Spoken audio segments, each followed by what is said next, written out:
il y a des gens, ils me disent « Ah, vous avez de la chance, vous vivez de votre passion ». Je dis déjà, j'ai du mal à en vivre, et puis en plus, c'est pas une passion. C'est beaucoup plus que ça. C'est que c'est l'investissement d'une vie, quoi. Tu vois. Et si les jeunes, ils veulent, je pense, y arriver, le seul petit tuyau que je puisse leur donner, c'est qu'ils pensent à s'investir, mais c'est pas à 100%, quoi. C'est ta vie, quoi. Salut à tous et bienvenue dans le podcast Photographe Pro 2.0. Dans ce nouvel épisode, je partage avec vous un entretien avec un grand monsieur de la photographie et plus particulièrement du photojournalisme, à savoir Eric Bouvet. J'ai déjà eu l'occasion d'interviewer Eric plusieurs fois pour mon blog Destination Reportage et également sur la chaîne YouTube. Mais cette fois, on s'attarde un peu plus sur la question du métier de photographe et notamment de photoreporter.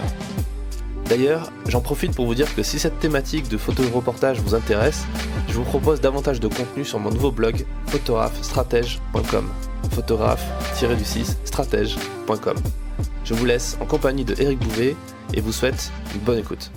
On est avec Eric Bouvet, ici à Paris, chez toi. Merci de nous recevoir pour cet épisode du podcast. Est-ce que tu peux te présenter pour ceux qui ne te connaissent pas, qui n'ont pas vu déjà les deux interviews qu'on a fait ensemble sur le blog et sur la chaîne YouTube? Je suis né le 16 mai 1961, donc ça commence à faire un peu. J'ai commencé la photo en 81 et je suis entré à Gamma en 83, l'agence Gamma, qui était une des trois grosses agences mondiales avec Sigma et SIPA, et qui ont écrit l'histoire de l'actualité photographique mondiale pendant 40 ans. Et puis je suis resté une petite dizaine d'années, j'en suis sorti en 90 où je suis devenu photographe indépendant et j'ai continué à travailler pour des grands magazines comme Time, Newsweek, Life, Stern, Paris Match, Sunday Times Magazine. Et puis voilà, je suis toujours indépendant, donc évidemment je suis l'évolution du métier. Ouais. T'as jamais voulu être salarié d'une rédaction en particulier? C'est un choix d'avoir été indépendant depuis le début en fait, ou c'est plus par évolution du marché, on va dire? Bon, les mauvaises langues disent que j'ai un caractère un peu fort, donc non, c'est sûr que je sais que c'est compliqué d'être indépendant, hein, surtout aujourd'hui, mais c'est vrai que ça doit être compliqué d'être au sein d'une équipe avec des chefs, avec des gens avec lesquels tu n'es pas forcément d'accord. Hein. Moi, je suis parti de Gamma parce que justement, j'ai eu un clash avec le rédacteur en chef. Donc, et pourtant, on était quand même relativement libre.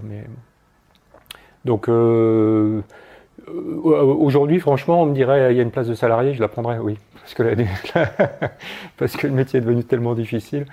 Mais bon, c'est à moitié vrai ce que je dis, parce que la liberté est tellement bonne, même si c'est compliqué, ne serait-ce que pour tout simplement choisir ses sujets et faire ce qu'on a envie de faire. Alors on ne fait pas ce qu'on veut, parce que faire ce qu'on veut, ça veut dire avoir des fonds, avoir de l'argent. Et en l'occurrence, bon, ça ne tombe pas du ciel et c'est compliqué à trouver. Ouais, c'est clair. Et, toi, tes sujets de prédilection, est-ce qu'il y en a, ou est-ce que tu as toujours été un peu... Parce qu'on regarde ta vie, ton œuvre, quand on regarde ce que tu as fait, c'est quand même très divers et varié. Il y a beaucoup d'actualités, il y a aussi beaucoup de guerres, il y a aussi beaucoup d'événements qui n'ont rien à voir avec tout ça, par exemple le Burning Man. Est-ce qu'il y a un dénominateur commun de tout ça? Alors, oui, le dénominateur, il y en a deux. C'est la photographie et l'humain.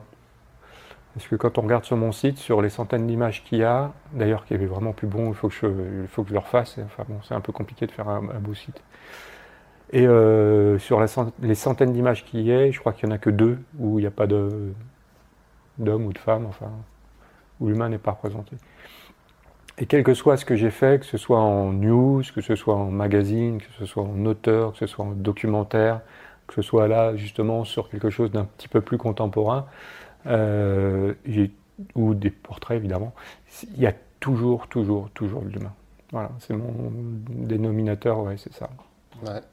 Et par rapport au photojournalisme, le mot un peu pompeux, on va dire, comment toi tu définirais le photojournalisme, par exemple? Alors, j'ai eu la chance moi, d'être pendant 20 ans, hein, les années 80 et 90, d'être encore dans l'âge d'or du photojournalisme, même si en 90 il avait pris une claque. Alors je dis l'âge d'or parce que c'était simple. Hein, je me souviens dans les années 80, on était, je me trompe pas beaucoup en disant qu'on était une vingtaine à faire tous les points chauds du globe, quoi. Donc la seule concurrence qu'il y avait, c'était les 2 autres agences et puis 1 ou 2 autres canards, quoi. Donc on était les rois du monde. Et puis est arrivée la chute du mur de Berlin et donc l'ouverture sur l'Est. Et on s'est rendu compte que, bien évidemment, il y avait aussi des bons photographes polonais, tchèques, russes. Enfin, voilà. Donc là, la part du gâteau, ça a commencé à se diminuer. Mais de quelques dizaines, on est passé à quelques centaines. Et bon, ça se travaillait encore, il n'y avait pas de souci. Et puis en 2000 est arrivé un truc qui s'appelle Internet et numérique. Et là, on est passé à des milliers de photographes professionnels, voire plus. Et puis dans les années 2010 est arrivé le smartphone avec son appareil photo de qualité, il faut dire ce qu'il y a au niveau technique. Et résultat des courses, on est passé à des millions de photographes. Donc là, ça a été très très compliqué. Donc le photojournalisme, je dirais qu'il a été fait de manière à la papa, comme je l'ai fait donc dans les années 80. On était des enfants de Gilles Caron, de Bob Capa, voilà, sans arriver à leur cheville, bien entendu, mais on faisait dans cette lignée-là. Hein. On était sur les faits, il fallait être assez objectif, c'était ce qu'on voyait. En plus, on travaillait avec des appareils photo au début qui avaient rien, c'est-à-dire pas d'autofocus, pas de cellules, on travaillait avec de la diapo, on était sans filet, quoi. Donc il fallait être, les standards de l'époque, il fallait être bien exposé, bien net, bien cadré. Point. On ne demandait pas plus, quoi. Oui, c'était ça. Hein. Et puis il fallait être très malin parce qu'on était, il n'y avait pas de téléphone, il fallait, tu te diras, quand tu as 22 ans, tu es balancé au fin fond de l'Afghanistan tout seul, il faut être des merdes quand même, tu vois, t'as rien, t'as personne pour t'aider, quoi. Et c'était donc, il fallait être bon journaliste, bien des merdes, bon technicien. Si tu avais un œil, c'était pas plus mal, mais voilà. Et puis, voilà, encore une fois, hein, ça s'est amélioré, ça a bougé. Et là, vraiment, où la grosse claque est arrivée, c'est numérique Internet dans les années 2000, la deuxième guerre d'Irak, là, enfin, première guerre d'Irak, enfin, avec cette nouvelle génération, puisque moi j'avais 40 ans, donc une nouvelle génération est arrivée. Et là, ça a été la mort du petit cheval blanc, parce qu'on a tous, les agences ont chuté, les indépendants en ont pris plein la tronche, et cette nouvelle génération a apporté une nouvelle manière de photographier, grâce, pour le dire ce qui est, même si évidemment une génération évolue par rapport à l'autre, ils ont été hyper boostés par la technologie du numérique qui permettait de faire des photos de nuit, qui permettait de faire des photos beaucoup plus rapidement, ou ne serait-ce qu'on pouvait vérifier si c'était bon ou pas et refaire d'autres choses, enfin bon, bref. Donc ils ont vraiment amené quelque chose de nouveau. Alors c'est antinomique parce que quelque part, moi j'ai super bien vécu, j'étais un des rois du monde pendant 20 ans, et on faisait une photo basique. Et aujourd'hui, bon, je ne me cache pas, hein, j'ai du mal à en vivre, hein, comme pratiquement tous les photographes, à part quelques-uns, mais c'est très très compliqué pour bouffer juste de sa photographie. Pour moi, c'est impossible aujourd'hui. Je suis obligé de faire des choses à côté. Et donc, du coup, aujourd'hui, c'est beaucoup plus difficile. Je rage de ne pas assez travailler mon œil, de ne pas assez travailler pour des magazines ou autres. Mais par contre, cette photographie, elle est terriblement bien plus intéressante aujourd'hui. Elle me passionne aujourd'hui.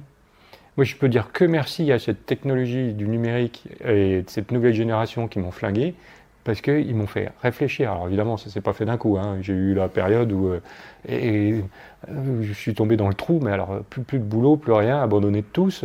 Tu comprends pas, quoi. Pendant 20 ans, tu es tout en haut et tu te retrouves tout en bas d'un coup, quoi. Donc évidemment, je suis passé de la phase jaloux, aigri, je comprenais pas ce qui se passait, quoi. Je vois pas qui pourrait accepter dire ouais c'est bon, je me retire à 40 ans, je laisse la place aux jeunes. Je veux dire, la vie elle est pas terminée, hein. Et même aujourd'hui à bientôt 60 elle est pas terminée pour moi, donc j'ai pas fini d'en emmerder encore quelques-uns d'ailleurs, voilà. Ouais, mais malgré tout ça, t'as quand même un nom, t'as quand même une réputation, t'as quand même des archives, un style. Non, j'ai pas de style, moi. Je suis pas de style parce que justement, tu vois, un type, par exemple comme Stanley Green, qui était un très bon photographe dans ce qu'il faisait, qui travaillait toujours en noir et blanc, qui était assez sombre dans ses tirages, qui travaillait toujours sur de l'actu, lui, il avait un style. On sait, par exemple, on sait reconnaître ses photos. Alain Keller, on sait reconnaître ses photos. Moi, qu'est-ce que tu veux reconnaître mes photos? J'ai fait du news lambda, j'ai fait des sujets un peu plus documentaires en noir et blanc en 6:6, j'ai fait des sujets plus auteurs, que ce soit en noir et blanc, en numérique ou en argentique. J'ai fait comment ça s'appelle moi j'appelle ça un documentaire, ma série de portraits sur Sex Love en studio avec un fond blanc, l'idée que j'avais eue par Avdon par exemple. Bon, ça c'est un sujet documentaire, c'est un truc, on ressortira dans 10 ans ou 20 ans en se disant ah ouais tiens c'était comme ça, enfin bref. Là je suis en train de faire un énorme documentaire qui n'a strictement rien à voir avec une chambre 20-25. J'ai commencé une autre série qui s'appelle Chaos, qui est proche d'une photo plus contemporaine, parce que je photographie sur des lieux de chaos, comme son nom l'indique, des gens de pied, et je me retourne et je photographie sur la même vue ce qu'ils voient, avec une chambre 4-5. Et l'effet est bluffant, parce que, alors je n'invente rien, hein, c'est une surimpression, ça se faisait déjà dans les années 20, et je découvre à mon grand désarroi qu'il y en a plein qui font ça aujourd'hui sur le net, là, en ce moment, il y a plein de choses qui sortent. J'ai commencé à Maïdan donc, en 2014 cette histoire, et si il faut que je trouve des sous pour continuer, mais ça va me prendre 4 ans quoi, au minimum.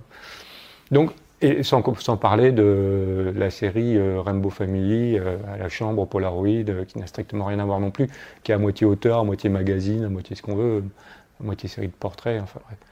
Donc voilà, moi j'ai pas de style parce que j'utilise tous les produits de la photographie avec plaisir. Et demain, on me dit, tu pars en Syrie faire un co-news, je suis content. On m'appelle pour faire un portrait léché ou pas, je suis content à la chambre. On m'appelle pour faire un corporate, que ce soit Total ou SNCF, pendant 2 jours ou une semaine, un mois, ça sera encore mieux. Je serai content, voilà. Non, j'ai pas de... Au début, ça m'a gêné de ne pas avoir de style. Enfin, au début, il y a quelques années, puis je me suis dit, bon, allez, laisse tomber, toi, tu n'en auras jamais, et tu t'éclates avec tout ce qu'il y a, donc continue à t'éclater, et puis voilà. Et c'est pas mal, parce que c'est une recherche comme ça te permet vachement de te bousculer, c'est une espèce d'évolution du regard, c'est une espèce de... Je dis pas que ceux qui ont un style n'ont pas d'évolution de regard, pas du tout, hein, mais moi, voilà, je m'éclate avec ça, je suis content. Alors, je sais que ça perturbe, je sais que ça dérange dans le milieu, parce que... certains vont dire que ça y est, je suis perdu, ou je suis devenu à moitié fou, enfin bref, j'ai eu droit à un petit peu tout, mais ouais, quoi qu'il en soit, c'est des nouvelles approches pour aller auprès des gens. Quand je vais faire les Gilets jaunes, que j'y vais avec ma chambre 20-25, je suis beaucoup plus vite accepté, et en plus je fais attention aux gens parce qu'il y a une sorte de majesté de l'engin, c'est gros, c'est lourd, je fais qu'une vue, donc je demande de l'attention, je prends du temps avec la personne, je les écoute, voilà. Donc c'est tout un processus, donc c'est vachement intéressant, c'est pas mal. Mais demain, tu me files un coup de news, je vais le refaire comme il faut, il n'y a pas de souci, je suis content. D'accord. Et sur la partie photographie documentaire, c'est quoi la différence quelque part entre le photographie documentaire et le photojournalisme? J'ai jamais compris moi la différence. Alors, moi je me bats contre ça, là, j'arrête pas de chanter toujours la même rengaine, c'est que le photojournalisme d'hier, c'était celui, encore une fois, ce que je dis, que faisait Capa, Caron, qu'on faisait dans les années 80. Aujourd'hui, le photojournalisme, je ne sais même pas si on peut appeler ça encore ça comme ça. Peut-être qu'il faudrait une révolution, trouver un autre nom. Je crois que moi, c'est pour ça que je me définis comme photographe et pas photojournaliste. Parce que aujourd'hui, je trouve que les ponts sont jetés. C'est que qu'on regarde une série documentaire, qu'on regarde une série de portraits, qu'on regarde un travail d'auteur, qu'on regarde à la limite une certaine photographie contemporaine, on a de l'information. On nous apporte de l'information par ces séries, par ces photographies. On apprend quelque chose. Okay ? Donc c'est une forme de journalisme. Et c'est de la photo. Donc c'est un peu tiré par les cheveux tout ça, mais quoi qu'il en soit, aujourd'hui les ponts sont jetés. Ça, pour moi, c'est définitif.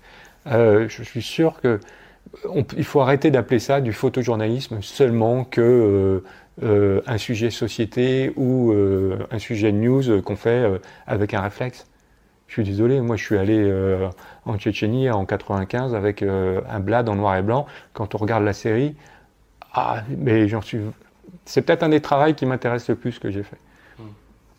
Parce qu'il y a une espèce de distance. Alors évidemment, même si j'ai des photos qui bougent, j'ai pas une bombe qui explose, machin, alors que j'aurais pu le faire, hein, mais bon, j'avais pas l'appareil à ce moment-là, peut-être, je sais plus. Mais c'est une autre manière de regarder, qui est plus lente, qui est plus, puis on appuie moins sur le bouton. Donc, non, c'est fini tout ça. Il faut arrêter d'imaginer le photojournalisme que d'une certaine manière. Je me souviens d'avoir participé à un prix. Bon, allez, je le nomme, le prix Rémi Hochlik, qui était un jeune photographe formidable qui travaillait très bien. Et il y a un des membres du jury qui a dit « Ah ouais, mais on ne peut pas voter pour ça parce que il faut garder l'esprit de faire un peu comme Rémi. » Je résume, hein, ce n'était pas tout à fait ces mots-là, mais c'est ce que ça voulait dire. Et je me suis emporté parce que je me suis dit « Mais ça veut dire que dans 20 ans, les photos de Rémi, on les regardera évidemment avec l'œil qu'il faut le regarder, mais elles ne seront plus d'actualité et entre guillemets, on ne travaillera plus de la même façon dans 20 ans. Donc ça veut dire qu'il faut rester scotché de la même manière. Est-ce que le prix, je sais pas, j'ai pas de nom sous la langue, mais la photo, elle évolue, quoi. Il faut vivre avec son temps. Mais est-ce que les fondamentaux, ils restent pas un peu intemporels? Le simple fait de dire qu'on raconte une histoire, qu'on va aller chercher une information, qu'on va aller vérifier les sources, qu'on va aller et qu'on va éditer son sujet avec tel genre de photos pour faire des doubles, etc. Ça, quelque part, ça change pas, non? Qu'est-ce que t'en penses? Bien sûr que non, c'est juste une question de regard qu'on porte sur le sujet, que ce soit donc le photographe et que ce soit surtout l'éditeur, les gens qui vont choisir notre travail. Moi, par exemple, j'ai fait il y a 1 an et demi, j'ai eu une commande de la Haute École de musique de Genève pour faire des photographies pendant une semaine sur un opéra qui se montait. Donc je suis resté en embedded, je peux dire, avec cet orchestre pendant une semaine. Et ça a été un moment mais merveilleux. C'était extraordinaire parce que j'étais entouré de gens qui travaillaient pour donner le meilleur d'eux-mêmes. Et c'est très très rare. C'est extrêmement rare pour nous photographes qui aimons justement aller faire toujours mieux, essayer d'être au top, et c'est compliqué parce qu'on n'y arrive pas. Et là, je suis entouré de ces gens qui tirent tout vers le haut. C'est extraordinaire, je suis complètement porté. Et donc, je suis à 4 pattes entre les musiciens, j'ai mes 2 petits Fuji, je suis au 50 ou au 35. Et donc, pendant une semaine, je fais ça. Je travaille là-dessus en noir et blanc. Et le dimanche, quand je me suis réveillé, il y avait juste donc, le concert le dimanche après-midi. Le dimanche matin, quand je me suis réveillé, j'ai eu un coup de blues. Je me suis dit, merde, c'est fini. C'est fini. Et donc, j'ai fait cette histoire. Je l'ai fait en m'éclatant. J'ai fait des cadrages à la Cartier-Bresson, j'ai fait des cadrages à la William Klein. Donc, je me suis éclaté. C'était extraordinaire. Et je l'ai présenté à un magazine. Et j'ai bien compris que c'était pas considéré comme du photojournalisme entre guillemets comme ça devait être. Pourquoi ? Parce que c'est un truc qu'on n'a jamais vu. Parce que c'était je suis au milieu d'un orchestre, je fais un truc sur un opéra qui n'a jamais été joué en plus de Camille Saint-Saëns. Enfin, il a été joué en 1924, la dernière fois avant qu'il meure, je crois. Donc, il n'avait pas été joué depuis. C'est de la musique classique, et puis, non, on n'a pas trop l'habitude de ce genre de truc, enfin voilà. Tu vois, dès que tu sors des codes, des lignes, des cadres, voilà, c'est terrible, quoi. C'est cette société, y compris donc ce milieu de la photographie, on t'enferme dans des cases, quoi, c'est terrible. Tu vois, par exemple, pendant 40, enfin pas 40 là, j'ai fait que 37, 38 ans que je travaille. Pendant presque 30 ans, on m'a dit photographe de guerre. On m'avait foutu ça sur la gueule, sur le front. C'est insupportable parce que j'ai aussi fait les ours polaires au Canada, les Jeux Olympiques à Séoul, j'ai bouffé de l'Élysée, j'en ai bouffé en veux-tu, en voilà, bref, de la société, des sujets de société aussi. Donc, photographe de guerre sur la tronche. Et puis, je fais, en 2012, la Rambo Family et Burning Man. C'était l'année où j'avais pété un câble, et donc, du coup, je fais que des choses très, très cool. Et là, je suis revenu, et là, on m'a dit, ah, photographe de paix. Et un an plus tard, je sors le truc que j'avais mis, pendant 4 ans que j'avais mis à faire, c'était à photographier, pardon, c'était Sex Love. Donc, évidemment, on voit un peu des gens à poil, machin, tout. Et je me suis dit, et voilà, et d'un seul coup, j'allais devenir photographe de cul, tu vois. Mais c'est d'un ridicule tout ça, tu te dis, mais c'est insupportable, quoi. Ouais. Moi, c'est quelque chose que je supporte pas, c'est qu'on enferme les gens dans des cases. Et j'en souffre aussi, hein, en photographie, la société, le système, ils sont champions du monde pour.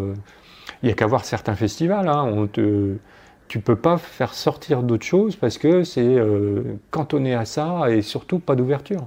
Ouais. Alors il y a un petit truc qui me chiffonne quand tu me dis ça, parce que tu m'as beaucoup parlé quand on discutait avant de l'importance de regarder ce qui s'était passé avant, d'avoir une bonne culture photographique, de regarder ce qu'ont fait justement des gens comme Cartier-Bresson, Caron, etc. Mais si tu dis ça à un jeune, ben forcément il va être tenté de copier un petit peu ce genre de cadrage, etc. et pas être capable de trop s'en détacher. Par contre, quelqu'un qui ne connaît pas quelque part toute cette histoire-là, il va forcément faire des choses différentes. Non, moi je crois que tu peux pas. Ou alors, si ce jeune dont tu parles, c'est qu'il est extrêmement doué. Tu vois, c'est un génie, c'est un petit Mozart de la photographie. Et franchement, j'en vois pas beaucoup. Hein. Et je crois en l'éducation, en la culture, au travail. Alors ça fait vraiment un peu à l'ancienne hein, ce que je dis, mais je suis désolé, hein, c'est ça. Donc la patrie et la famille. Non, pas du tout. Non, c'est sans déconner. On le sait très bien, sans faire de politique, la seule chose qui pourra sauver nos cités, c'est que l'État foute le paquet pour prendre les gamins et dès le départ les aide par rapport à ce qu'ils n'ont pas dans leur milieu familial, comme nous à peu près, on a eu la chance d'avoir une famille derrière qui nous encadrait un minimum et puis voilà, qui nous évitait de faire des conneries parce qu'on est tous des chiens sauvages. Hein. Donc tous ces gamins qui n'ont pas d'encadrement, voilà, c'est à l'État de s'occuper de ça avec de l'éducation, avec de l'aide, avec du sport, de la culture et tout ça. Donc on sait très bien qu'il n'y a que ça qui pourra nous sortir du truc parce que la répression, ça sert à rien. C'est trop tard, c'est fini. Donc, moi je suis persuadé, et je vois bien, hein, je suis très étonné, il y a pas mal de jeunes qui ont fait table rase sur ma génération, c'est-à-dire Gamma, Sigma, Sipa, tout ça, ils n'en ont rien à battre. Soit, hein, on n'a fait que passer, hein.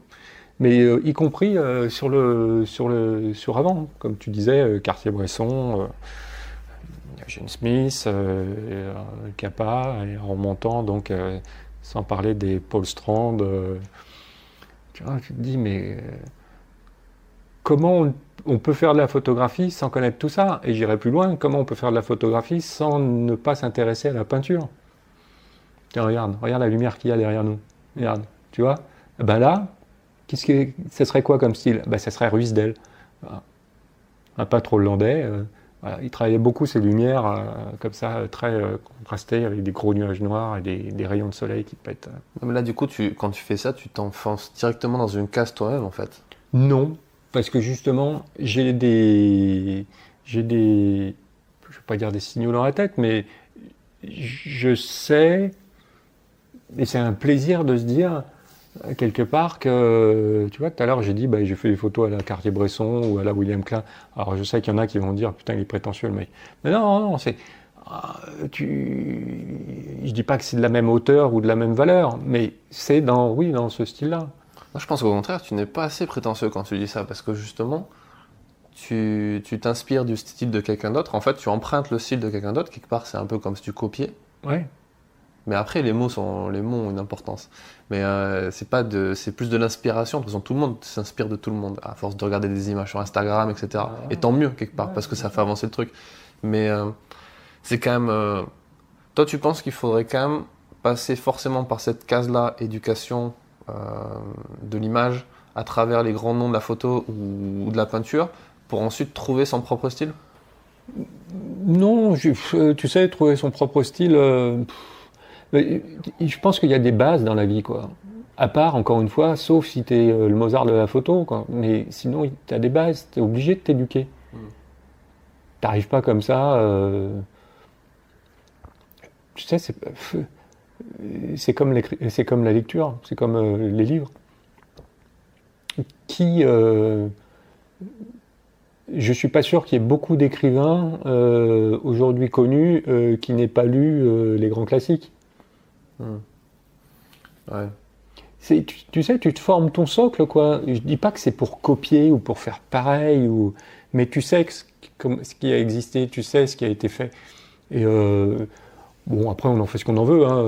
Moi, je suis fervent défenseur de la culture parce que je trouve ça passionnant, parce que c'est de l'histoire, parce que je trouve ça riche. On a justement cette chance d'être dans un pays où il s'est passé... on a une histoire très riche, et puis on a un système d'éducation qui fait qu'on a pu avoir une vue sur le monde, tout ce qui... Tu vois, donc... Franchement, c'est con de pas profiter de tout ce qui nous est donné. Alors, en plus, aujourd'hui, les jeunes, ils ont Internet, donc ils ont tout sous la main, tout sous le doigt, tout sous la souris, hein, donc c'est quand même facile.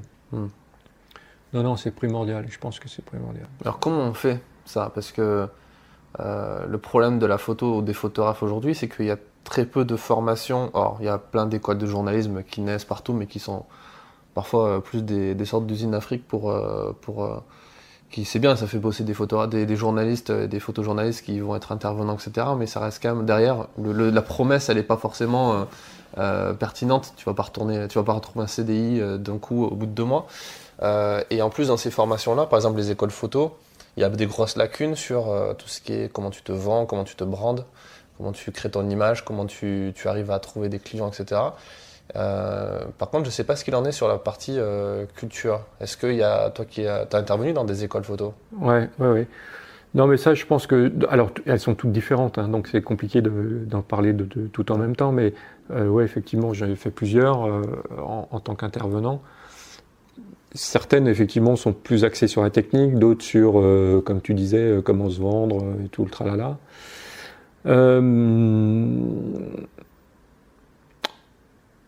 Moi, ce que je vois, c'est assez étonnant, c'est que très souvent, j'aime pas parler comme ça parce que je schématise et c'est antinomique par rapport à ce que je pense, mais je suis très surpris par le manque de niaque. Alors, je peux comprendre que le fait est qu'ils sont extrêmement nombreux, mais je dis toujours, par rapport à moi, à mon époque, début des années 80, on était prêt à déplacer des montagnes. Et puis quand je pense à tout ce qu'on a pu faire, alors il y a ça aussi, c'est que la société a vachement changé. C'est qu'entre guillemets, pour moi, tout était possible. Je veux dire, il m'est arrivé de courir sur le tarmac à Roissy pour arrêter un avion qui allait décoller et me mettre devant. Il n'était pas sur la piste encore, il était sur le tarmac. Et de faire avec me mettre devant et de faire des signes pour que l'avion s'arrête, qui avait commencé ses 3 tours de roue, quoi. Donc évidemment, ça aujourd'hui, c'est impossible. Mais quand on voulait arriver à quelque chose, on y arrivait, quoi. Et puis surtout, c'est qu'on avait une volonté, mais il n'y avait aucune limite, il n'y avait pas de barrière. Alors qu'aujourd'hui, la société, elle est devenue hyper sécurisée. Je comprends, je peux comprendre quelque part que dans cette jeunesse, il y a moins d'ambition. Ouais, je sais pas, je parle ni d'ambition, ni d'envie, ni de niaque, je sais pas quoi. C'est pas bien parce que je les dénigre pas, hein, c'est pas eux. Je pense que c'est plutôt Mais je trouve qu'il y a ce manque-là. Moi, je dis toujours qu'il y en a plein qui me demandent d'être assistant et tout. Je leur dis, mais attendez, d'abord, je ne peux pas vous payer. Puis assistant de quoi? Tu vois bien, je suis chez moi, j'ai plus d'atelier. Quand je pars pas souvent, bref. Donc, je leur dis, en tout cas, dites-vous bien que si moi, un jour, je devais prendre quelqu'un, entre deux personnes, une qui est bonne, mais qui n'arrive pas à se lever le matin ou qui traîne des pieds, et puis l'autre qui est beaucoup moins bonne, mais qui a une envie dingue, je prends celle qui a une envie dingue. Parce qu'elle aura plus de mérite. Non, mais je suis d'accord avec toi. J'ai remarqué en école de journée, quand je donne des cours à l'IEP, là, à Toulouse, je me rends compte qu'il y a certains jeunes qui ont du mal à poser les questions, tu vois, les bonnes questions. Des trucs un peu plus incisifs, des trucs un peu... et en même temps, on voit que, par exemple, le journaliste d'investigation revient à la mode, tu vois, avec Élise Lucet, avec les gens de Mediapart et tout. Donc des gens qui ont la niaque pour le coup, qui vont aller chercher le truc. Mais peut-être que parce que dans les écoles, ce qui se passe, c'est qu'on te forme à rentrer dans une case, hein, comme salarié aussi. Tu vois, on te dit, voilà, tu as ce diplôme-là, ce qui te permet de faire telle carrière, etc. Quand tu es indépendant, c'est pas du tout la même chose. Quand tu es indépendant, c'est à toi de te dire à quelle heure tu te lèves le matin, qui tu vas aller voir dans la journée, qu'est-ce que tu vas aller faire. Ah bah, tu es indépendant, tu es actif 18 heures par jour. Hein. C'est ça. Et ça, c'est pas un truc où c'est très compliqué de se former à ça. Je suis pas sûr que tout le monde est prêt à être comme ça, même c'est comme être entrepreneur, être patron d'entreprise, être... c'est supporter toutes les emmerdes, c'est supporter, t'as tout sur toi, quoi. Ouais. T'as très très peu de satisfaction par rapport à toute la galère que ça représente. Comment toi tu vois ça par rapport à... Je crois que je t'ai déjà posé la question avant, je la pose tout le temps dans le podcast aux gens que je rencontre. Est-ce que photographe, c'est être entrepreneur pour toi? Bah oui, évidemment. Hein. Tu gères tout de A à Z. Ouais. Alors évidemment, t'as pas une entreprise et des salariés derrière toi, mais t'as juste qu'il faut faire vivre ton foyer, quoi. Donc quand t'as des gamins, voilà. Je vois bien. Bon, maintenant les miens ils sont grands, ils sont partis, mais souvent des jeunes me disaient, ah ouais, c'est plus facile pour toi que pour nous. Je dis, vous voulez rire les gars ou quoi? Vous gagnez 500 euros, vous êtes tous à moitié en coloc, ou vous vivez encore chez vos parents, ou alors vous avez juste un petit studio et donc du coup c'est plutôt pour laisser les valises et vous bougez tout le temps. À 500 euros, vous reprenez un billet d'avion, vous partez. Moi 500 euros, il faut que je remplisse les caddies et puis que je paye le loyer. Quand tu as deux gamins, et puis il y a tout ce qui va avec, quoi. Donc ça coûte cher tout ça. Donc tu es scotché, non, c'est... Donc avoir un nom, ça sert à rien. Ça suffit moi, pas. faut arrêter. Moi, j'ai un nom parce que je suis un vieux machin, parce que j'ai travaillé pendant 38 ans et je suis toujours là, comparé à d'autres. Voilà. Je suis un des derniers dinosaures de ma génération, de ces années de l'âge d'or du photojournalisme. Mais à quel prix, quoi? Quel prix, quoi? Il n'y a personne pour m'aider quand je suis tout seul ici à me morfondre. Parce que les gens ils disent, ah ouais, Bouvet, là, je les entends déjà en train de se marier. Ouais, Bouvet, il râle. Putain, les gars, mais merde, il râle. Bah oui, mais quand tu gagnes pas ta vie, tu fais comment? Tu sautes de joie, toi? Non. Donc, voilà, il faut trouver des solutions. Il faut toujours être en activité permanente. Et, tu vois, les salariés, que ce soit monsieur qui travaille à SNCF ou Air France ou un chef de service photo, ils rentrent chez eux le soir, terminé, ils tirent le rideau, quoi. Ouais.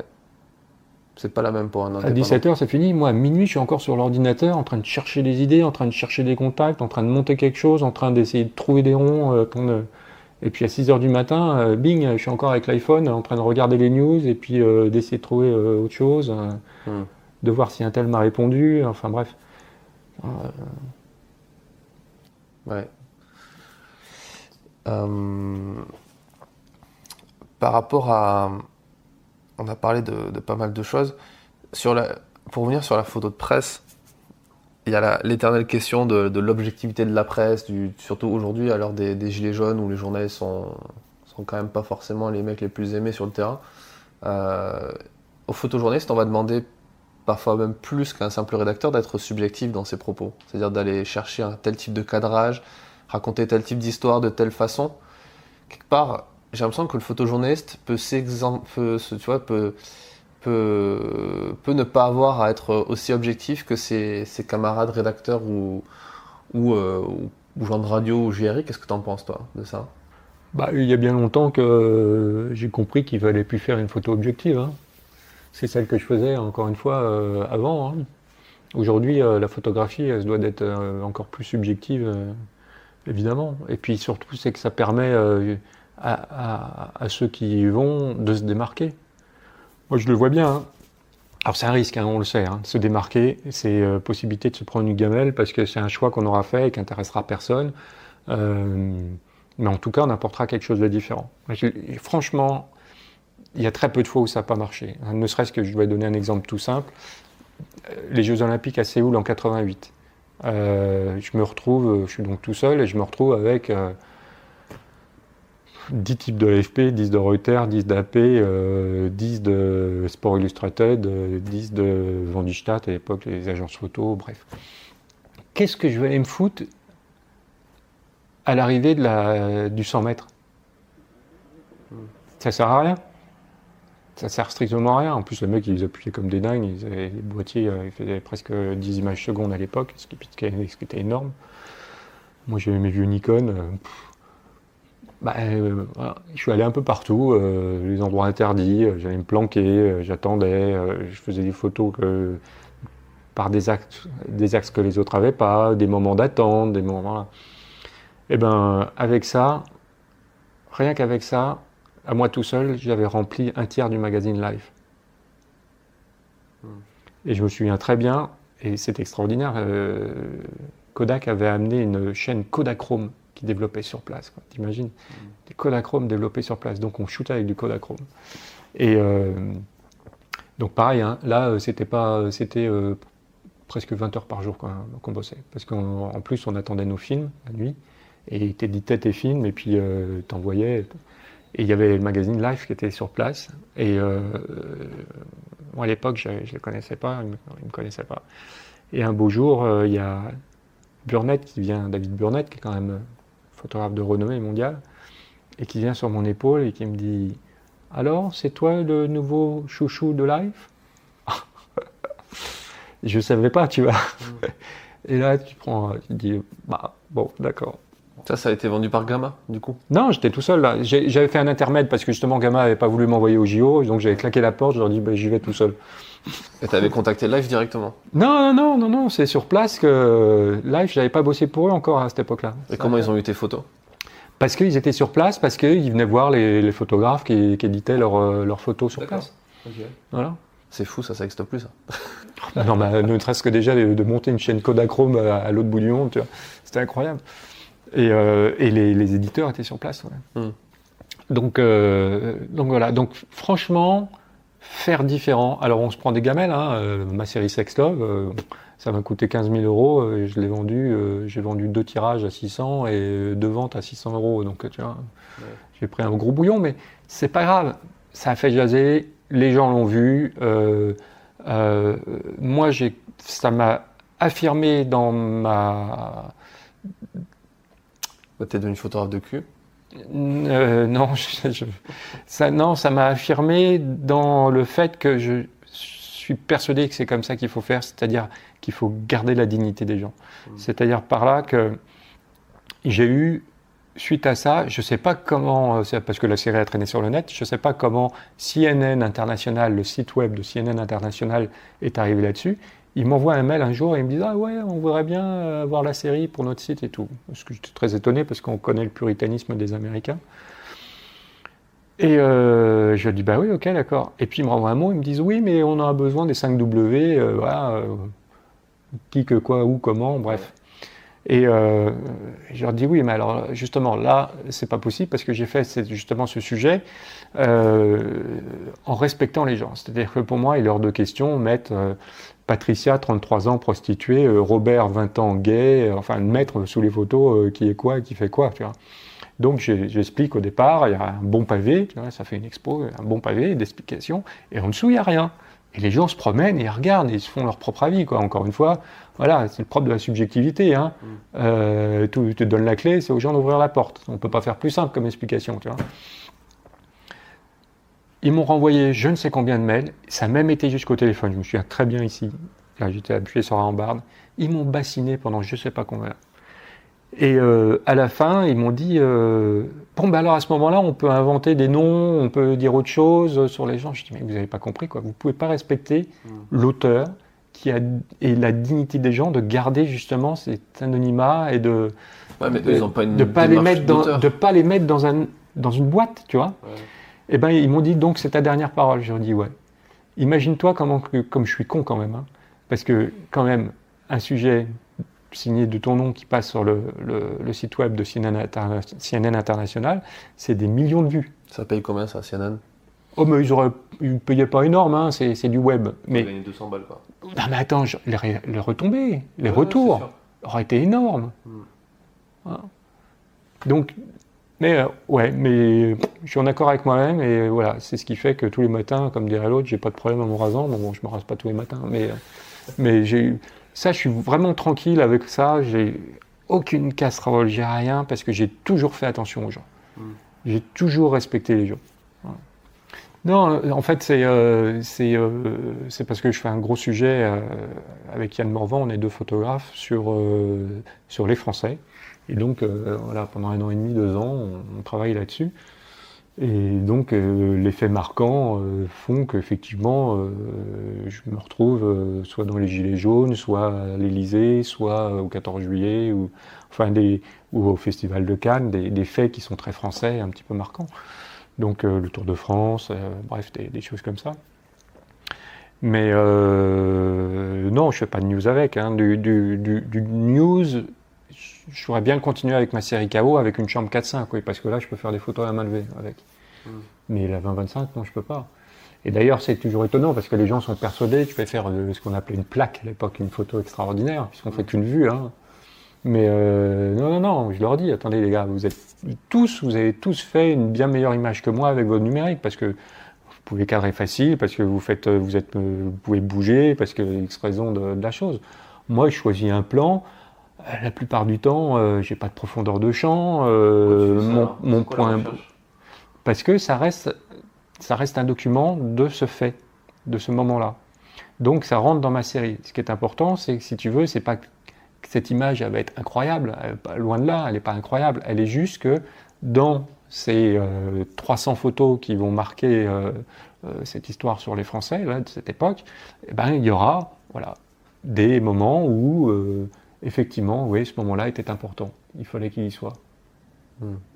D'accord. Donc en fait, ton histoire, c'est plus ton sujet est plus important que la photo elle-même, en fait. Oui, tout à fait.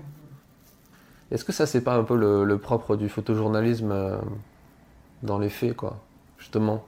Est-ce qu'on n'est pas... Je vais même aller plus loin, si tu veux. Les photos que je fais pour ces Français, pour les portraits que je fais, donc dans des rendez-vous que j'arrive à gratter à droite à gauche, l'histoire de ces gens est beaucoup plus intéressante et importante que la photographie que je fais d'eux. Mais au même titre que, en 95, j'avais fait un livre sur veuve du Rwanda, veuve du génocide, 1 an après. J'étais allé là-bas, je suis resté 1 semaine sur place à interviewer des veuves, des femmes seules, et à faire un portrait au 6-6 au Bled. La plupart des portraits, ils n'ont pas beaucoup d'intérêt photographique, c'est juste pour prouver que c'est vrai, que c'est cette personne-là qui raconte ce qu'il y a en dessous. Et ce qu'elle raconte, c'est évidemment monstrueux, c'est terrible, c'est horrible, et ces mots sont très forts. Voilà. Et bien là, c'est pareil. Ces histoires de gens sur les Français, pour moi, ce qu'ont fait ces gens, qui ils sont, c'est bien plus important que ce qu'ils font paraître. Parce que la plupart des gens que tu verras, c'est des gens comme nous tous. Et quand des gens vont arriver devant les photos, ils vont se dire « Bon, bah oui, pourquoi ce type, qu'est-ce qu'il a ?» Ils vont lire le texte. Et ils vont retourner sur la photo et ils vont se dire « Putain, ce type-là, il a fait ça, quoi. » Ou « Mais il me ressemble, quoi, j'aurais pu le faire, j'aurais pu aussi, moi. » Tu vois. Donc, voilà. Pour moi, aujourd'hui, photographie sans les mots. Après, je vais faire un sujet de news, il n'y a pas forcément besoin de mots, on est d'accord. Je retourne au Burning Man, pareil, il n'y a pas trop besoin de mots, c'est des magazines... Ta série Sex Love, là, pour le coup, qui est en complet décalage avec ce que tu viens de dire. Oui, tout à fait, mais il faut un texte qui accompagne, qui explique. Tu sais, c'est toujours pareil, tu ne peux pas balancer les trucs comme ça. Regarde, tu vas voir Soulage. Le peintre Soulages, qui fait que du noir. Si tu lis pas ce qu'il explique avant, tu t'emmerdes, tu comprends rien. Bon, moi j'aime pas. J'y suis allé plusieurs fois, je me viole à chaque fois pour aller voir des trucs qui m'intéressent pas parce que ça fait partie du truc. Si tu vas voir que des choses que t'aimes, t'avances pas, hein. C'est pareil. Hein. Donc, je suis retourné, je suis allé à Rodez il y a pas longtemps. Son musée est superbe. Mais j'aime pas cette peinture, ça me donne rien, ça m'apporte rien. Mais quand tu lis son truc, tu comprends ce qu'il veut dire, ce qu'il veut faire et pourquoi il le fait. Voilà. Au moins tu as des clés, quoi. Est-ce que c'est pas un peu la différence qu'il y a entre la presse, pour le coup, où là on est dans l'illustration de propos, l'illustration d'informations, l'illustration d'un portrait, etc. Et ce qui se passe plus maintenant dans les festivals, comme Visa pour l'image, Arles, etc., où quand on va parler de photojournalisme, on va être plus sur la partie artistique de l'image et moins sur le propos. Qu'est-ce que tu en penses de ça ? Ouais, je suis pas sûr. Non, je pense que tout le monde fait ce qu'il peut, quoi. Après, il y a des codes. Après, tu sais, j'ai appris, c'est pareil. Hein, un opéra, il y a des codes. Hein. Tu t'écris pas ce que tu veux comme ça, quoi. Et en fait, bon, voilà, je pense que on est encore dans une société où il y a des carcans, où il faut faire aussi plaisir à tout le monde, où on fait pas forcément ce qu'on veut. C'est le cas de la presse, c'est le cas des festivals. Après, moi je jette la pierre à personne. Hein. Tu sais, la critique, elle est toujours facile en fait. De faire, c'est plus compliqué. On donne demain, on te dit tiens, allez hop, c'est toi qui deviens directeur de Visa ou de Arles. Ok, bon, super. Moi, je serais super heureux, hein, mais je sais que je risque de me faire déglinguer à la fin parce que c'est peut-être pas forcément ce qu'attendront une part du public ou est-ce que j'ai la légitimité pour faire ça déjà aussi, pas sûr, enfin bref. Donc bon, oui, bien sûr que je pourrais dire qu'il y a plein de trucs qui m'énervent dans chacun des festivals ou que j'aime pas ou que... Mais je suis pas le boss et puis si je suis pas content, j'y vais pas, quoi. C'est ce que j'ai fait pendant pas mal de temps. Il y a des choses où je suis pas allé et puis je retourne et je reviens, je vois ce qui a changé, je vois ce qui m'intéresse, je vois ce qui s'améliore, je vois ce qui reste figé. Bon. Alors, je crois qu'il faut je veux pas dire être conciliant parce que c'est bon qu'il y ait des gens qui s'insurgent, qui soient contre les faits établis, contre le système et tout ça. Il faut. Maintenant, moi, je passe plus à l'âge de spectateur et puis voilà. Si je peux en discuter tranquillement avec les personnes adéquates, tant mieux. Mais j'ai passé l'âge de m'énerver entre guillemets sur les réseaux sociaux ou dans la rue ou je sais pas trop quoi. Vu qu'on parle des festivals, de tout ça, des festivals comme Visa, leur fonds de commerce, ça reste quand même des sujets très... alors t'es un peu l'exception qui confirme la règle, avec le Burning Man qui a été exposé il y a quelques années. Qui a même fait l'affiche d'ailleurs. Ouais. Et ça reste quand même des sujets qui sont durs, quoi, qui sont lourds. C'est un peu la misère humaine, c'est la guerre, c'est les conflits, c'est les maladies. Est-ce que c'est forcément ça le photojournalisme ? Alors après, je pense que si on leur pose la question, ils vont dire non, regarde, il y a des sujets de National Geographic, il y a des trucs sur les animaux, sur les lions, voilà, ok. Mais, ouais. Mais oui, écoute, c'est le style du festival. Après, effectivement, ça peut sembler un peu dur, un peu fatigant quand on passe d'une expo à une autre. Il y a un moment où même nous qui sommes bien connaisseurs des lieux et des horreurs de ce monde. Mais tu sais, c'est comme quand tu achètes le livre de Natchway qui s'appelle Inferno, ou je sais plus trop quoi, qui est énorme. Il y a un moment où tu te tires une balle à la fin. T'en as ras-le-bol, quoi. C'est trop. Oui, mais Natchway, justement, c'est le mec qui, sans fond de commerce, c'est ça. Mais il y a beaucoup de photographes qui se lancent, qui voient ça et qui se disent ok, en fait, si je veux réussir dans le photojournalisme, c'est-à-dire qu'il faut que je parte à la guerre, il faut que je parte faire du conflit, il faut que je fasse un truc sur les migrants, un truc qui montre la misère du monde. Alors qu'il y a quand même beaucoup de choses d'autres à montrer, quoi. Oui, mais bon, tu peux pas demander non plus à Visa de montrer forcément aussi plein d'autres choses. Si c'est son fonds de commerce à Jean-François Leroy et que regarde tous ces jeunes photographes qui viennent, et puis peut-être qu'il est le garant de cette photographie qui a existé. Après, il faut en discuter avec lui. Lui, il va te dire qu'il a certainement évolué d'une certaine manière. J'espère qu'il écoutera ce podcast et qu'on pourra en discuter dans un épisode. Son festival est très bien. Moi, j'y vais depuis le début, depuis que je l'ai découvert. Le truc, c'est que j'ai l'impression qu'à écouter les photographes qui s'y baladent, que en fait, il faudrait, si tu fais pas de la guerre, si tu fais pas du conflit ou quoi, t'es pas vraiment un grand reporter, tu vois. T'es pas. Quand tu regardes le Visa d'Or d'il y a 2 ans, je crois, les 4 finalistes sur 4, c'était sur Mossoul, quoi. Après, c'est bien qu'on voit ces images-là. Mais ça, c'est pas Visa, hein. Ça, c'est les rédacteurs en chef photo qui votent, hein. Donc, tu peux pas le... Tu vois, c'est une machine, c'est une boucle. Tu es dans un truc.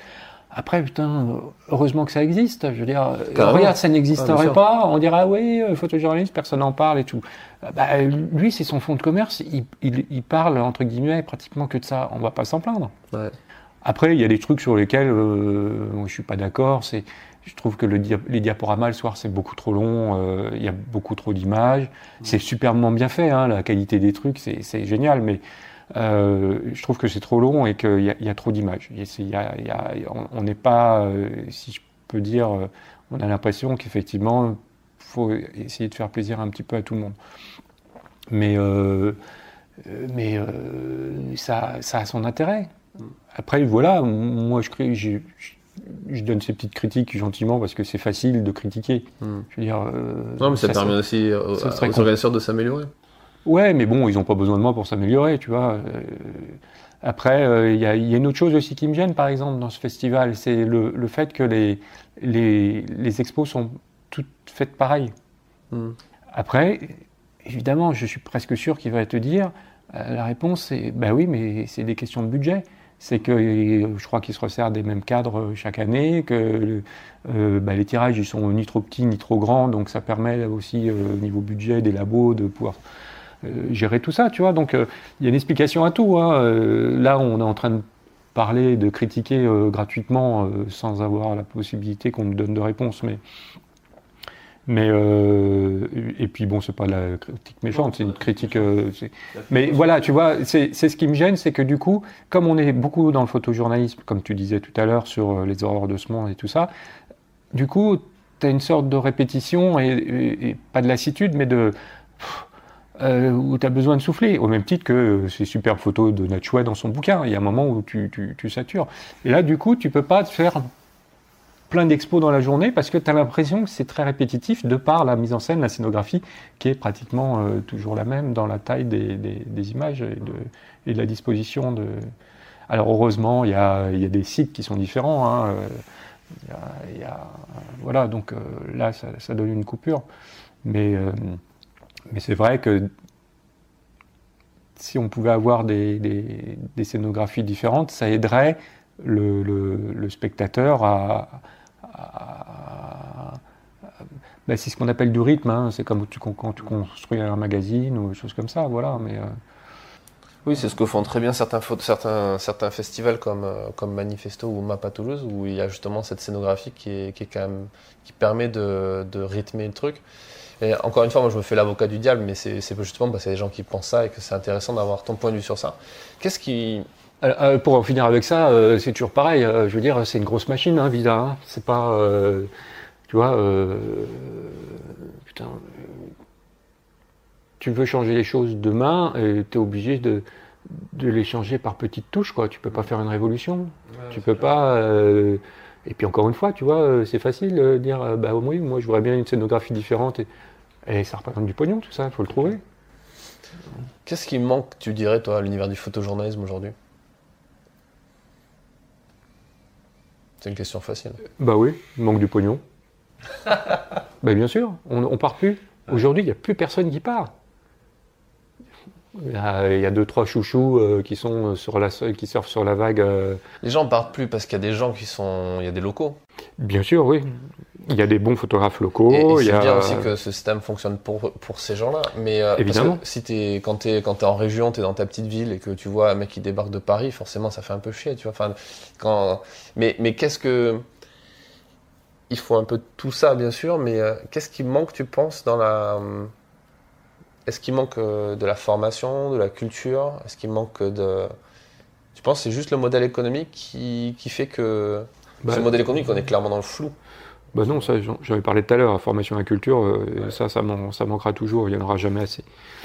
Et puis oui, c'est le modèle économique, c'est que les magazines ne nous envoient plus, ils n'ont plus assez d'argent. Voilà, c'est tout, hein, c'est aussi simple que ça. Prenons le problème dans l'autre sens.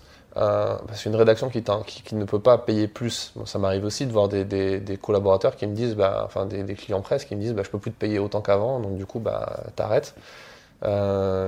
Mais si ça marche pas, c'est parce que derrière, eux se cachent entre guillemets derrière la crise de la presse, de la chute des ventes, le fait que les lecteurs sont désintéressés par les supports.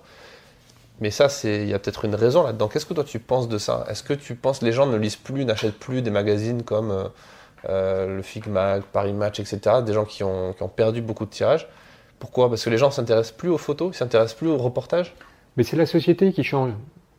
C'est comme ça. Je veux dire, en plus, les gens ont tout sur Internet aujourd'hui. Oui, mais sur Internet, c'est le même contenu. Ben oui, pourquoi ils vont aller acheter alors qu'ils l'ont gratuitement pratiquement sur Internet? Parce qu'il y a plein de solutions pour avoir la presse gratuite sur Internet. C'est quand même pas compliqué. Il suffit que tu sois une fédération, tu aies ta licence d'une fédération de sport, tu as un kiosque qui t'est offert de presse, tu vois, par exemple. C'est-à-dire que les gens sont plus sensibles au papier? Ils sont plus sensibles, tu vois, à la photo sur papier? Ben ouais, mais c'est normal, hein, c'est comme ça, la société, elle change. Tu vois, alors j'ai connu des photographes qui je citerai pas, mais qui disaient qu'une photo n'est pas une photo tant qu'elle n'est pas imprimée. Ah ouais, évidemment, Internet n'existait pas. Ouais, et qu'une photo sur Instagram, c'est pas une vraie photo, etc. Alors que finalement, les gens se documentent comme ça aujourd'hui. Ouais, mais c'est le seul défaut d'Internet, c'est que c'est empirique, c'est boulimique. Donc les gens prennent plus le temps. Ils prennent plus le temps de regarder un livre ou d'aller à une expo. C'est normal, on leur donne tout facilement. Alors c'est dangereux parce qu'on devient une sorte de société assistée, encore plus, et moins de prérogatives, moins de décisions. Alors tu as la décision aussi de regarder ce que tu veux, mais on devient un peu lobotomisé avec tous ces écrans, toutes ces informations qui nous arrivent, ne serait-ce que par exemple, sans s'en rendre compte, les pubs qui nous arrivent sur notre écran, on sait très bien qu'elles sont orientées. C'est en fonction de ce que tu as regardé sur Google, quand tu es sur Facebook ou ailleurs. Oui, ou tu es ciblé volontairement, moi c'est ce que je fais aussi. Donc on s'en rend pas compte, mais on est orienté. Et je sais pas jusqu'où ça va nous mener, mais notre cerveau, il en prend. Il est plus tout seul, entre guillemets. Après, ça, c'est juste une évolution de technique, mais je veux dire, les messages de vente ciblés, ça existe depuis le début de la publicité. Et même depuis l'âge d'or de la presse, ça reste comme ça aussi. Dans certains magazines, tu as tel style de publicité. Tu prends des grands magazines à l'époque de Hugh Hefner, quand il avait monté Playboy, où c'était quand même une institution en termes de journalisme, en quelque sorte, même c'était un peu spécial. Mais de reste, c'était pas juste un magazine de cul, c'était aussi des articles, des reportages, etc. Même beaucoup de politique. Et quand tu regardes l'histoire de Playboy, le jour où il a fait rentrer des publicitaires, il est directement allé chercher des publicitaires style Marlboro, Mercedes, Porsche, un peu comme Polka, où c'est de la publicité qui est ciblée, tu vois. Donc ce ciblage, il existe depuis toujours. Mais aujourd'hui, avec un pixel Facebook, avec du tracking sur Internet, c'est beaucoup plus simple de l'amener directement sur l'iPhone des gens, sur l'Apple Watch, bientôt peut-être sur un implant qu'il y aura directement dans ta tête. Mais ça, c'est des concepts qui existent depuis toujours. C'est juste l'évolution qui fait que... Non? Qu'est-ce que t'en penses? Ouais, mais c'est... voilà, avant, tu choisissais ton magazine. Ouais. Là, aujourd'hui, tu ne choisis plus beaucoup, quoi. Ça t'arrive quand même relativement tout seul, quoi. Ouais. Non, comment les photographes devraient faire, tu penses, pour... parce qu'on continue, il y a des photographes qui arrivent à vivre encore de leur tirage, de leur expo, de leurs livres. Ah bah... Il n'y en a plus beaucoup. Ils se comptent sur les doigts d'une main, hein. Et comment, toi, tu penses qu'il faudrait faire pour... tu penses que c'est un peu peine perdue, que parce que les gens ont changé leur mode de consommation, c'est un peu mort? Non, rien n'est jamais mort. Je veux dire, tu vois, rien. La photographie, elle ne mourra pas, elle est en mutation, elle est en changement. Le système pour les photojournalistes, il est en pleine mutation aujourd'hui. C'est compliqué pour nous d'en vivre. Ça, c'est un fait. Le lectorat est plus pareil, la visibilité est plus la même. La consommation fait qu'effectivement, on n'est plus du tout dans le même registre. Non, rien n'est mort, c'est des cycles, je pense que c'est facile, hein, je me réfugie là-dedans en disant c'est des cycles. Mais non, ça change. Évidemment que je vais faire le vieux con là-dessus et que je vais dire, bah oui, je trouvais que c'était mieux avant pour moi, puisque je vivais bien, parce que je travaillais, je m'éclatais. Mais encore une fois, oui, c'était mieux personnellement, mais aujourd'hui, culturellement, pour moi, c'est beaucoup mieux. Je suis beaucoup plus heureux de ce qu'il y a dans mon cerveau aujourd'hui que ce qu'il y avait dans les années 80.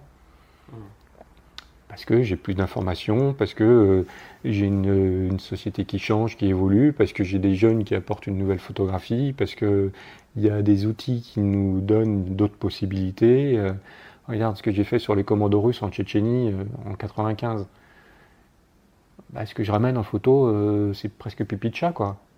15 jours avec des types, je fais même pas 7 rouleaux de film parce que tout se passe la nuit, parce que de toute façon j'avais que 7 rouleaux, donc j'étais obligé de faire gaffe. Aujourd'hui j'aurais un numérique, putain mais le carton quoi, tu te rends compte? Ouais, c'est clair. Je filmerais de nuit, je ferais des photos, je ferais du son, je ferais des preuves de tout quoi. De la torture, des exécutions, de tout ce qui se passe. Ces trucs joyeux, j'aime bien. Donc et là, du coup, moi, j'ai été obligé d'écrire un livre pour raconter cette histoire. Et dans le livre, je me fous à poil, je raconte tout. Donc, on en revient comme à tout à l'heure, quoi. Les mots. Tu vois, je vais te donner un petit exemple. Donc, je fais cette histoire en 95 en diapo. En 2000 et quelques, j'écris le livre. Et, je sais plus, 2010, arrive une pièce de théâtre. Donc, les gens qui voient les photos comprennent quand même que j'étais pas parti cueillir des fraises, ok ? Les gens qui ont vu les photos, qui lisent le livre, trouvent le livre évidemment 100 fois plus fort, puisque je donne toutes les infos. Et les gens qui vont voir en plus la pièce de théâtre trouvent la pièce de théâtre beaucoup plus forte, parce qu'ils l'ont en plein dans la gueule, devant eux. Qu'est-ce qu'ils vont dire dans le cinéma quand ils verront le film? Donc, en gros, le spectacle vivant est beaucoup plus fort que les mots sont plus forts que la photo. Donc en gros, chers amis photographes, vous faites un métier de merde. Non, tout ça pour dire que la photographie, c'est hyper compliqué. Ça pourrait être le titre du podcast. Oh, mais je m'amuse en disant ça, mais c'est vrai que la photographie, c'est très compliqué. Contrairement à ce qu'on pense, parce que n'importe qui peut faire une photo aujourd'hui avec son smartphone, effectivement. Mais voilà, faire quelque chose de bien, de construit, qui a un sens. Mais on peut faire des photos pour le plaisir, il y en a plein, je vois sur Instagram, c'est affolant, quoi, le nombre de bonnes images qu'il y a, qui se déroulent, quoi, c'est incroyable. Mais voilà, une certaine forme de photographie, et en l'occurrence, celle qu'on retrouve à Visa pour l'image la plupart du temps, moi je dirais qu'il y a les 2/3 des sujets que je vois là-bas, me scotche et je me dis putain le mec il a réussi à faire ça putain j'aurais bien voulu faire ça quoi, je me dis putain il a vu ça comme ça et je l'ai pas vu, putain, bah, tu vois, donc c'est compliqué, c'est très très compliqué. C'est évidemment à la fois facile puisqu'on peut faire une bonne image facilement, mais faire un reportage complet, ramener quelque chose, t'as des gens qui passent 6 mois, 1 an, 2 ans, 3 ans sur des sujets 5 ans. Donc il faut bouffer à côté, il faut avoir la niaque jusqu'au bout. Je me souviens très bien d'une phrase qu'a dit Geneviève Lenatwood sur son livre sur les prisons, Trop de peine. Elle disait la volonté et la... Oh, pardon. Et la rage m'ont porté jusqu'au bout. Je crois que c'est ça. Et ouais, putain, mais c'est là où je me dis, en fait, n'importe qui peut faire des photos, on est bien d'accord. Hein. La seule chose, c'est que tout toutes ces expos qu'il y a à Visa ou quand moi je me balance sur un sujet de news, machin chouette, c'est qu'on a la seule différence qu'on ait par rapport au photographe, au kidam lambda, c'est qu'on a une niaque et une volonté d'aller jusqu'au bout du truc, quoi, de bien faire le sujet, de bien faire de ramener quelque chose qui tienne la route. Et ça, effectivement, bon, il faut avoir un petit plus quand même. Ouais. Le truc, c'est qu'en fait, t'es pas jugé par tes photos, t'es plus jugé par le sujet de tes photos. Un peu comme un portrait au final. Un portrait, c'est pas le photographe qui fait le bon portrait, c'est le mec qui est pris en photo qui fait que le portrait va être bon ou pas. C'est le mec qui a la bonne tête, le bon visage, le bon truc qui se dégage. Et au final, t'es là, toi, t'appuies sur un bouton. Bah oui, mais après, le type, tu peux avoir une super gueule et suivant comment tu lui demandes de te regarder, tout va changer. Suivant la lumière que tu vas lui mettre, suivant comment tu vas le cadrer, tu lui coupes le front, tu lui montres, ou alors tu le laisses tout en bas, ou alors tu lui fais regarder de côté, tout va changer. Donc non, c'est toi qui es maître jusqu'au bout de la chose. Je suis pas tout à fait d'accord. Je pense que... Oui, il y a l'intention que tu mets dans ton image, mais... Tu peux faire un superbe portrait de quelqu'un, d'une personne lambda. Tout simplement par ce que tu vas y mettre toi. Tu penses qu'on peut faire des bonnes photos d'un sujet qui n'a pas d'intérêt ? Ouais. Il n'y a pas de petit sujet, il y a juste le regard qu'on porte dessus. Ouais. Là, tu fais une photo de la tasse de café comme ça ? Après, c'est juste un objet. Tu sais, Cartès, il avait fait les fourchettes sur une table, hein, donc pourquoi pas, hein. Ouais. Il suffit de l'éclairage, voir quelle est l'intention. Là, tu fais juste une photo de cette tasse toute seule, on s'en fout. Si tu fais 100 photos de tasse toute seule avec des décors différents, des motifs différents, tu fais une série et... Oui, parce que là, tu raisonnes en série en termes d'histoire longue. Ouais, mais... ouais, tout dépend comment tu... On exagère un peu en parlant de cette tasse, hein, bien évidemment. Mais non, mais tout dépend comment on regarde. Tu sais, quand je vais... pour parler d'un autre festival, donc Arles. Quand je vais à Arles, il y a des choses que je ne comprends pas, hein, évidemment. Hein, mais il y a plein de fois où je me nourris et je me dis putain, mais ce type, il a vu ça comme ça, alors que je vois ce truc-là tous les jours et j'ai jamais eu l'idée de le photographier comme ça. Ouais. Au même titre, pour en revenir à Visa, c'est pareil. Quand tu vois des reportages, il y en a où tu te dis bon, ouais, j'aurais peut-être pu faire mieux. Ok. Et puis il y en a, tu te dis putain, le mec, là, il a été bon, quoi. Il a fait ça. J'aurais peut-être pas eu, j'aurais peut-être pas eu les couilles de le faire comme ça, ou j'aurais peut-être pas eu l'idée de voir cette image-là comme ça, ou il a su, putain, prendre ce moment-là, il a eu jugeote d'aller se placer, d'être... Tu vois, donc tu te dis, voilà, heureusement, on est tous différents, on regarde tous différemment, et c'est ça qui fait la richesse de la photographie.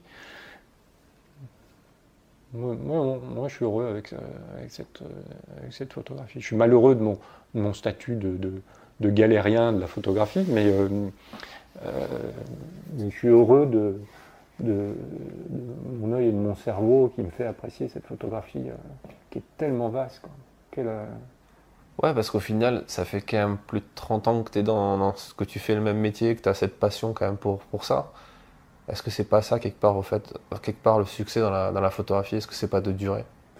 Alors, ça fait 38 ans, et là, tu vois... Te rajeunir un peu, je dis plus de 30 ans, tu vois. Ouais, j'arrive à 60, donc je fais le compte.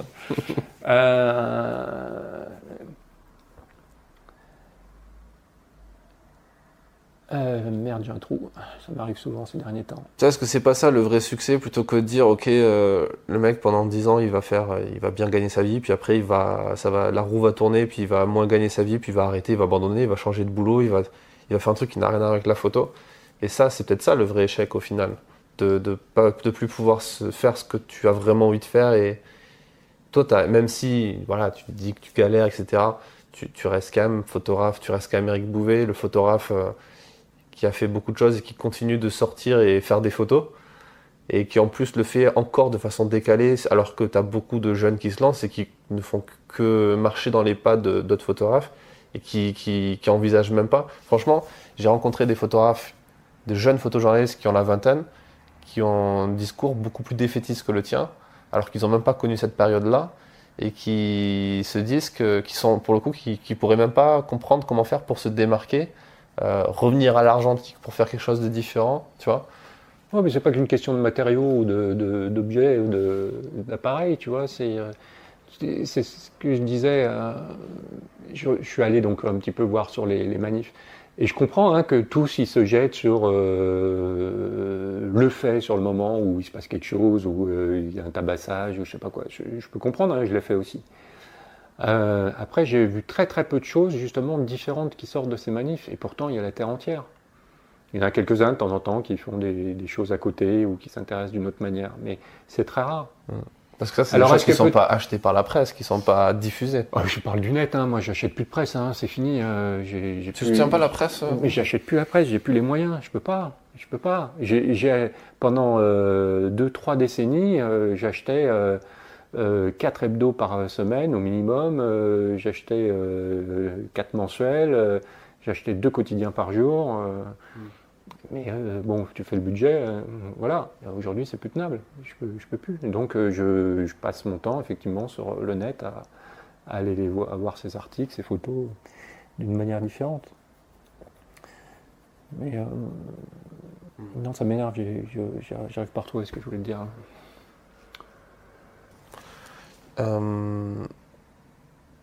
Sur la question du matos, tiens, faisons un peu de publicité pour Fujifilm. C'est gratuit. Le fait d'utiliser des hybrides, c'est un truc qui fait quand même, bon, de moins en moins au final, mais l'année dernière, où il y a encore 2-3 ans, ça faisait beaucoup réagir les gens de faire du news avec des hybrides. Toi, ça fait longtemps, t'as été le premier ambassadeur de Fuji. Ouais, en 2000, je suis passé en Fuji fin 2011, 2012, donc c'était une évidence, quoi. Ouais. Parce que... tout simplement parce que c'est petit, c'est léger, c'est pas encombrant, c'est discret, ça marche très bien, les optiques sont de super qualité. Je travaille en automatique, je m'emmerde pas. Ça marche tout seul, je bosse en JPEG. T'es en mode automatique tout le temps en priorité diaph. D'accord. J'ai une couronne d'exposition pour corriger sous le pouce, voir si... Et puis j'ai le résultat j'ai pas besoin de regarder sur mon écran voir ce que ça donne, j'ai le résultat dans le viseur. Donc je sais que ma photo ça va être ce que je vois. Ouais. Donc qu'est-ce que non. Et puis c'est quand même moins cher.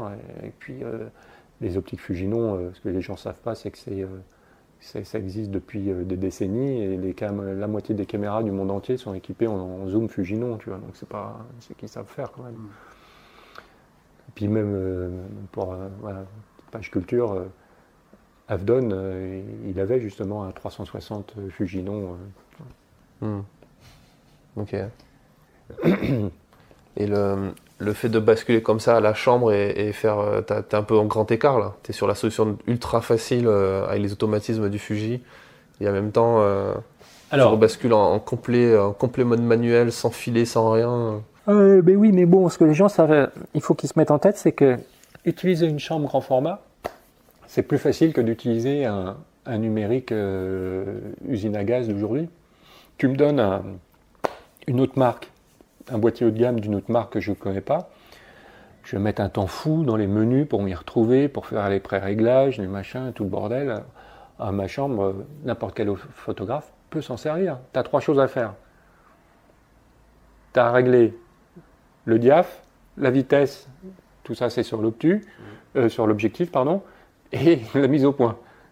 Je ne te parle pas du cadrage, puisque tu dois le faire aussi avec ton autre appareil photo.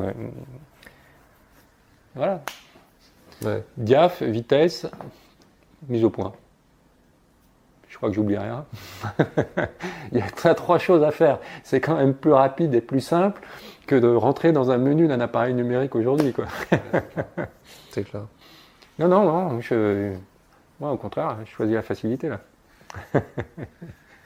Bon, bah écoute, merci pour tout ce partage. Où est-ce que les gens ils peuvent te retrouver sur ton site web? Tu les envoies encore dessus?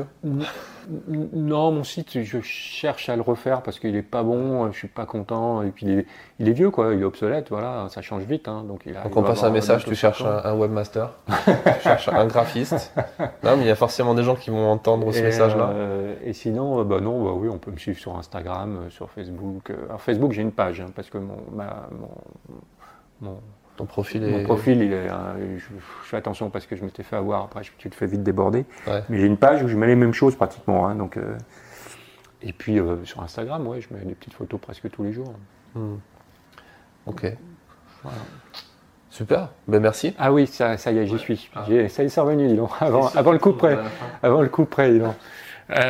Parce que tu me parlais de passion tout à l'heure, tu vois, et les jeunes et tout ça, ils n'ont pas forcément la passion. Ce qu'il faut imaginer, c'est que il y a des gens, ils me disent « Ah, vous avez de la chance, vous vivez de votre passion ». Je dis déjà, j'ai du mal à en vivre, et puis en plus, c'est pas une passion. C'est beaucoup plus que ça. C'est que c'est l'investissement d'une vie, quoi. Tu vois, et si les jeunes, ils veulent, je pense, y arriver, le seul petit tuyau que je puisse leur donner, c'est qu'ils pensent à s'investir, mais c'est pas à 100%, quoi. C'est ta vie, quoi. Ouais. C'est un peu comme une mission de vie, quoi. Ben oui, putain, oui, c'est comme si tu rentres dans les ordres, hein. Ouais. Tu picoles un peu plus que dans les ordres, par contre. Ça, on n'en sait rien. Et puis moi, je bois plus, donc... Non, mais il faut... tu vois, tu sors pas intact de tout ça, quoi. Que ce soit physiquement, psychologiquement, c'est lourd à porter, hein. Tu cognes toute une vie derrière toi, tout le monde a sa vie, mais aller sur le terrain, revenir avec des souvenirs ou avec des traces indélébiles qui soient soit dans ta chair ou soit dans ton cerveau, ou voire les deux, tout ça tu payes. Hein. Donc est-ce qu'ils sont prêts vraiment à aller jusque-là? Il faut le savoir, quoi. Hein. Donc c'est pour ça aussi qu'il y en a plein qui lâchent en cours de route. C'est pas que financièrement, c'est que c'est aussi, il faut... Ils se rendent compte que c'est pas fait pour eux. Ouais, je sais pas ce qui peut être fait pour soi, c'est parce que c'est nous qui choisissons ce qu'on a envie. On ne dit pas, je dirais jamais c'est la photographie qui m'a choisi, tu vois, c'est ridicule ces trucs-là, ça me fait rire. Non, c'est toi qui es seul décideur. Tu vois. C'est comme quand je vois les gens qui sur les réseaux sociaux plaignent un tel, ou parce que c'est compliqué sur place, ou parce qu'on s'est fait blesser. Machin. Putain, mais on a choisi, quoi. Il n'y a pas à plaindre. On a choisi. On est seul décideur du truc, tu vois. Finissons sur ça, sur la partie... aujourd'hui, il y a les gilets jaunes, on parle de violences policières, on dit que les photographes sont ciblés, etc. Moi, j'ai une idée déjà de ce que je pense des gens qui mettent un casque avec écrit presse, avec des lettres fait maison, là. Qu'est-ce que tu en penses de tout ça, toi? Ah, écoute, je vais pas trop dire parce que sinon. Sinon, il faudra faire du montage sur l'épisode et ça sera pas bon pour moi. Parce que je suis très fainéant, j'ai pas pas le de ça, mais quand je vois effectivement, hein, moi je comprends qu'on puisse. La seule chose qui me fasse vraiment peur, moi, c'est un mouvement de foule.